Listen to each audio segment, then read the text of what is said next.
الحمدللہ والصلاة والسلام علی رسول اللہ اما بعد۔ انس بن مالک رضی اللہ عنہ بیان کرتے ہیں کہ نبی کریم صلی اللہ علیہ وسلم کی دعوت ایک درزی نے کی، اس نے کھانا بنایا اور آپ صلی اللہ علیہ وسلم کو بلایا۔ انس رضی اللہ عنہ فرماتے ہیں کہ میں بھی رسول اکرم صلی اللہ علیہ وسلم کے ساتھ اس کھانے پر گیا۔ جب وہ کھانا آپ کے سامنے قریب کیا گیا، جو کی روٹی تھی اور سالن تھا، اور ایک روایت کے الفاظ یہ ہیں کہ سرید تھا، یعنی گوشت اور روٹی بھگا دیا گیا تھا اور اس میں کدو بھی ڈالا ہوا تھا۔ گوشت کے سوکھے گوشت کے ٹکڑے تھے اور کدو کی سبزی تھی۔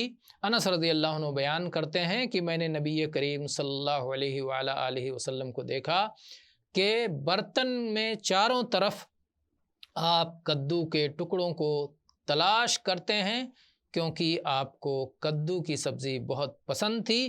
اور اسی دن سے، جب سے مجھے یہ بات معلوم ہوئی کہ اللہ کے نبی صلی اللہ علیہ وسلم کو یہ سبزی پسند ہے، میں بھی اس وقت سے برابر اس سبزی سے محبت کرتا ہوں، اس سبزی کو پسند کرتا ہوں۔ اس حدیث کو امام ترمذی نے کتاب الاطعمہ میں 1851 نمبر پر، اور امام بخاری نے بھی، اور امام مسلم نے بھی، اور سنن ابی داؤد، سنن نسائی وغیرہ میں بھی یہ حدیث موجود ہے۔ واللہ اعلم والحمد للہ رب العالمین۔